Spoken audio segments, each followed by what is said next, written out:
Shalom lekulam. Today on Hebrew Book Review, Yanshuf.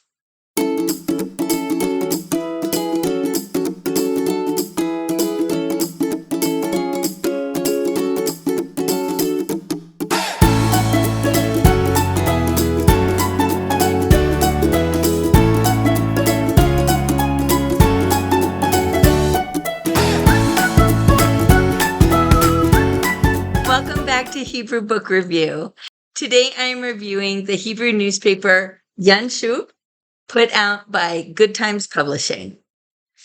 This is the sister paper to Beresheet, which I reviewed a little while ago.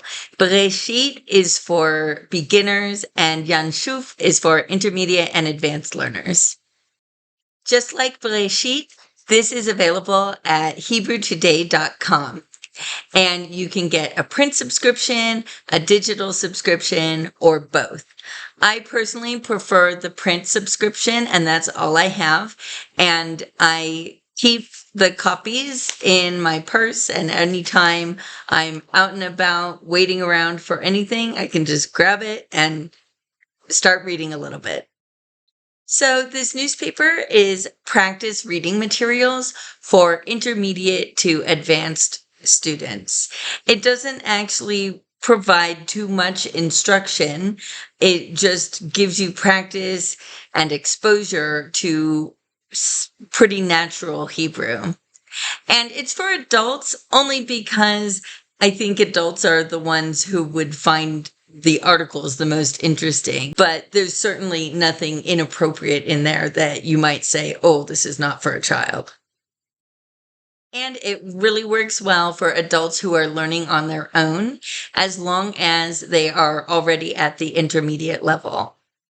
I think it is 0% religious, so I think secular families will feel just fine with its content. I mean, it's possible that I missed something here or there. But it really just is more about news in Israel and around the world. So the normal font that they use is Times New Roman, and it's a 12 point. So pretty typical of what you would see in a regular book or newspaper. And there's always one or maybe two short articles that are written in cursive, which I think is really useful for students who don't get a lot of exposure to cursive. But if you are super bent on not learning cursive, it's really just one or two articles that you would not be able to read, and the rest of them are all written with print. The articles are split with about 60% of them written in Ktiv Maleh and 40% written without nikud at all. And this is perfect for an intermediate to advanced student who really needs to practice reading without nikud.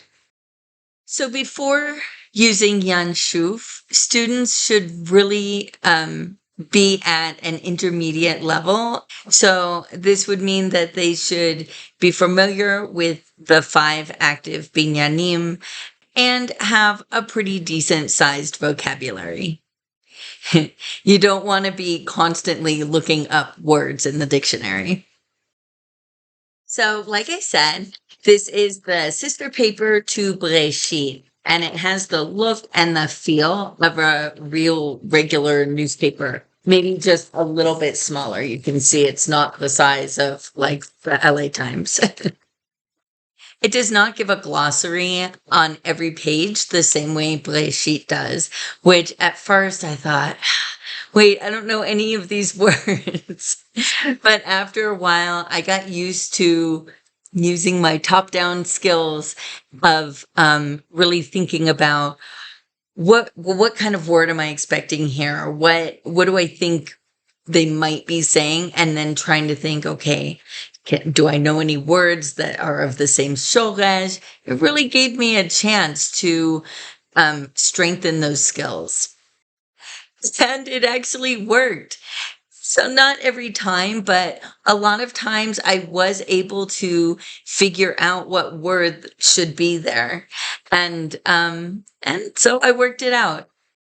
And if I had a glossary right there on the page, I might just have looked over and checked out the glossary and found the word, rather than kind of honing those reading skills. And if worst comes to worst, you can always scan the QR code and find the edition that you're working on and use the glossary that way. When you get their glossary, it just looks like a white page. It tells you each page, the title of the article, and then it gives all of the words in the order that they were in the article.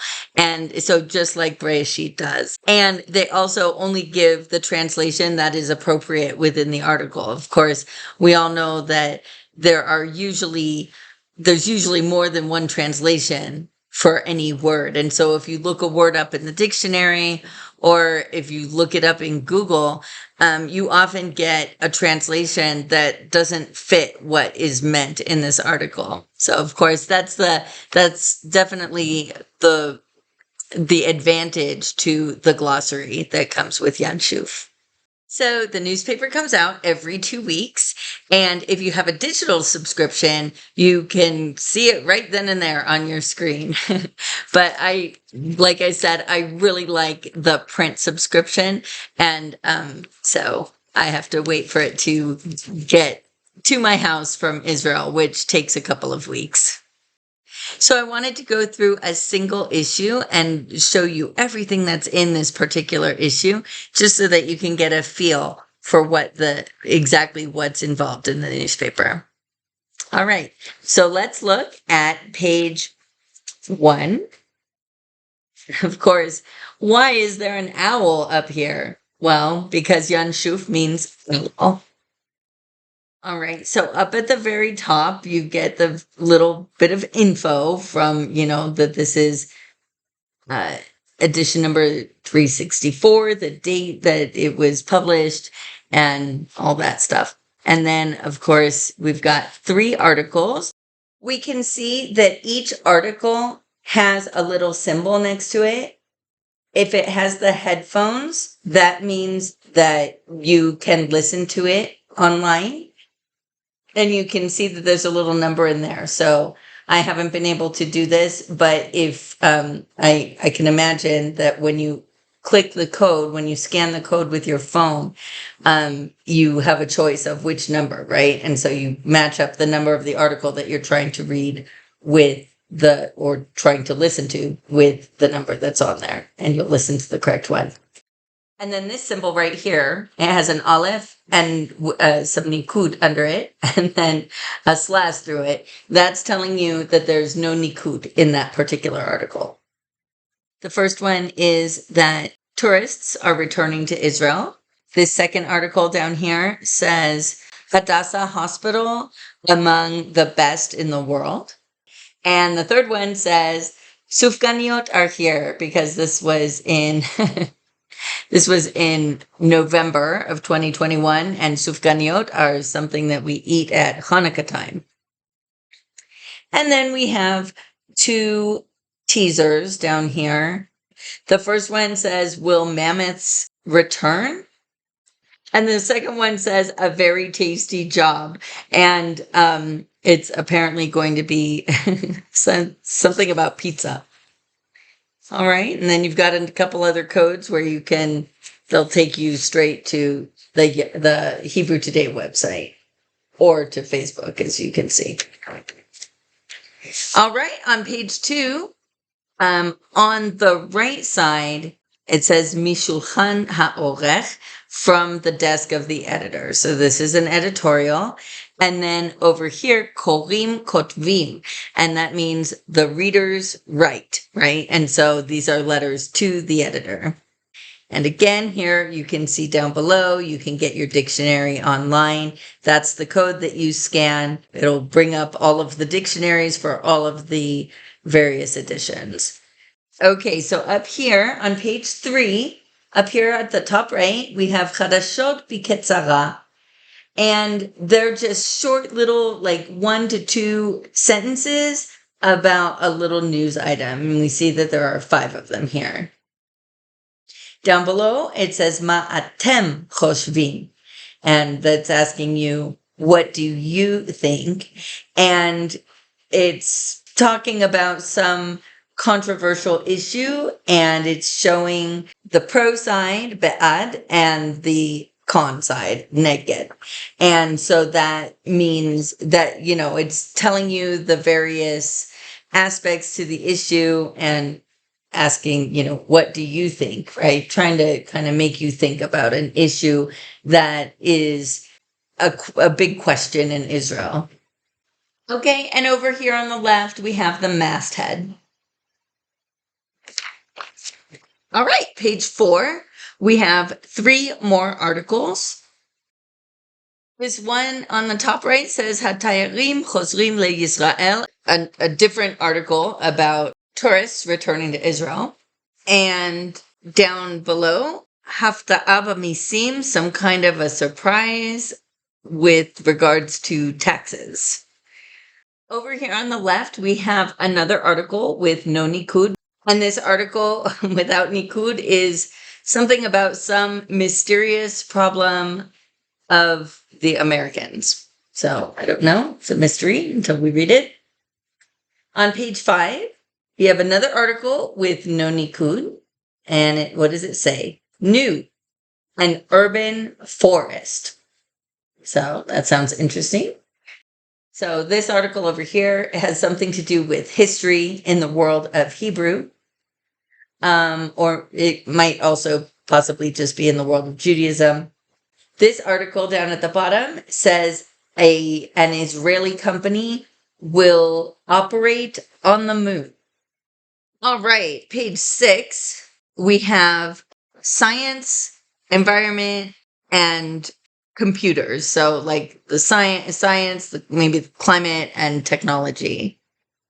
And this article, this top article, has something to do with, it says, in this way, we will beat coronavirus in the schools.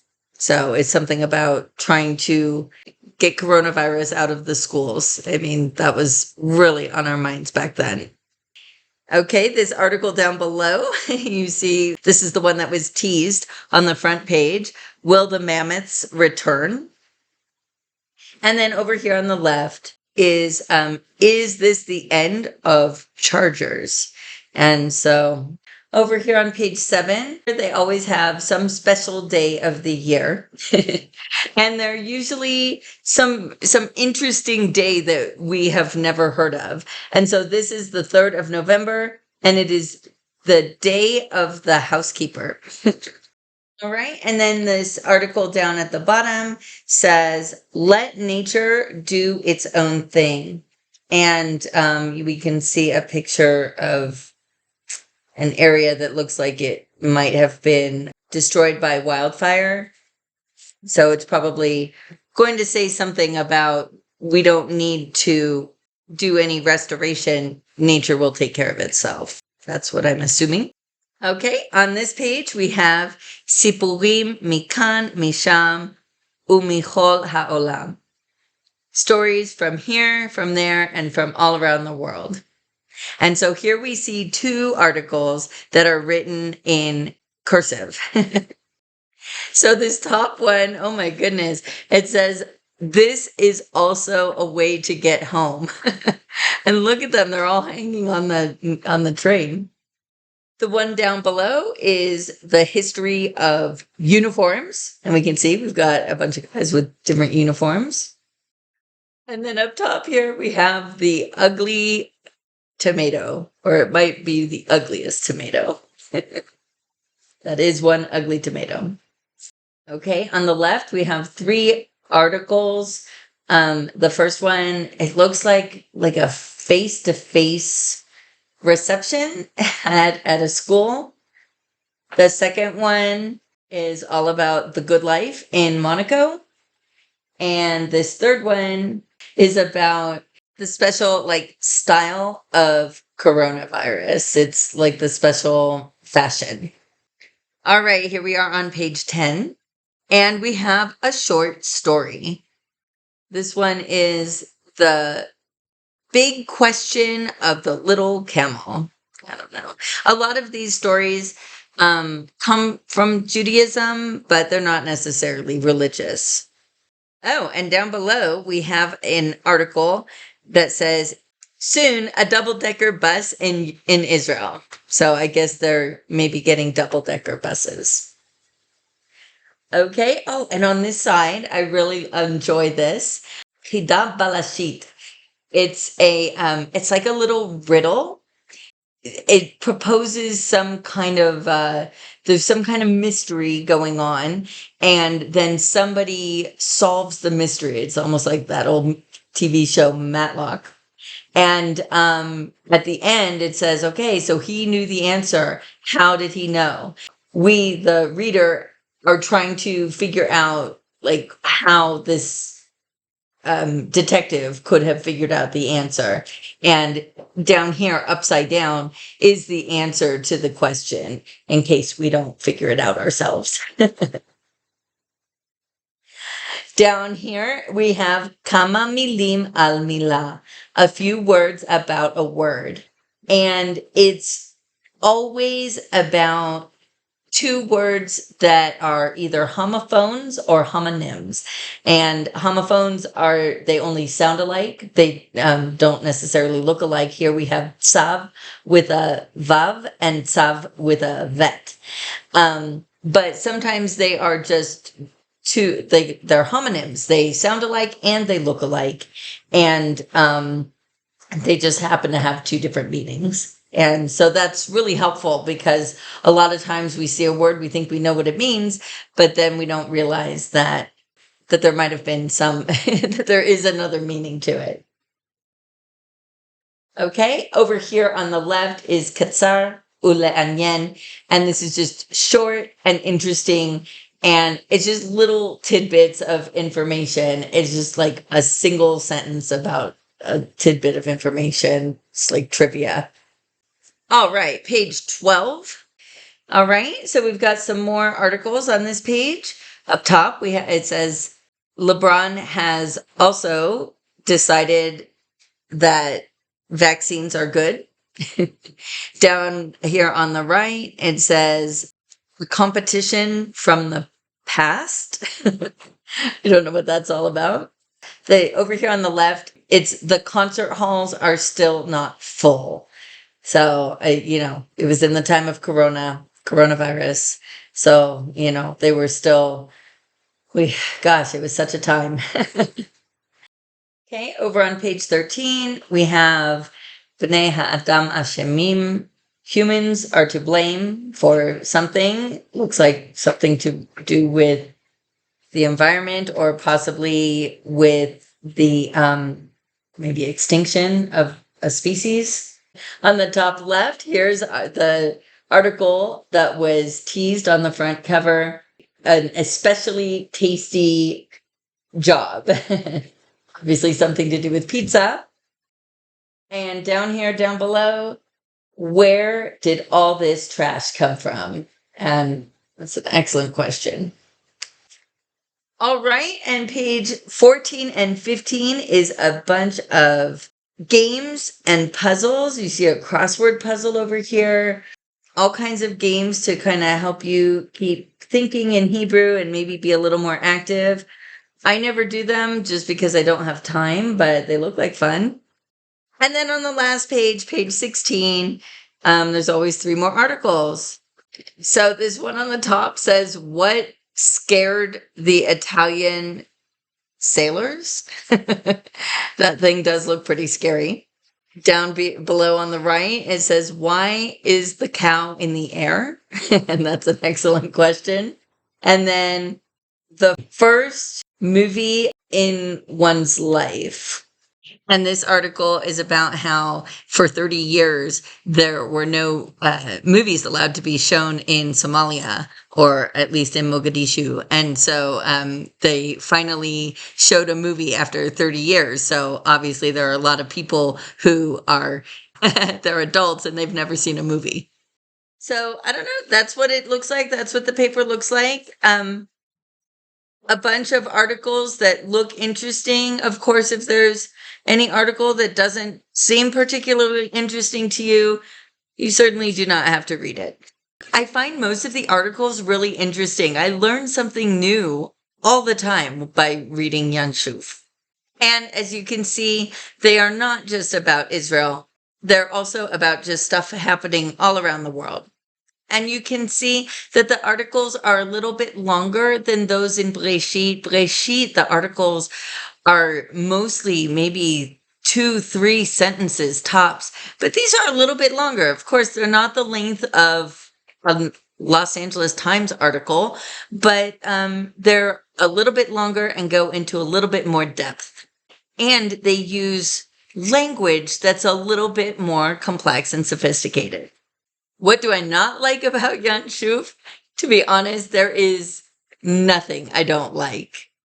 I think it is the perfect resource for keeping up with my Hebrew learning and slowly but surely building my vocabulary a little more with the busy lifestyle that I have. The only thing that I don't like is that they take a big break in the summer. It's like 2 months that they take off. But honestly, I usually use that time to catch up and get all caught up on my reading. So that's it for today. I really, really, really recommend Yanshuf. It is a really great resource for Hebrew learners who are past the basics. If you have any questions or feedback, please leave it in the comments and I will do my best to respond. Also, if you have a book that you'd like me to review, leave that in the comments and I will do my best to get to it. Hit like if you enjoyed this video and subscribe and press the notification bell if you want to see more. Lehitraot papa'am abaa. See you next time.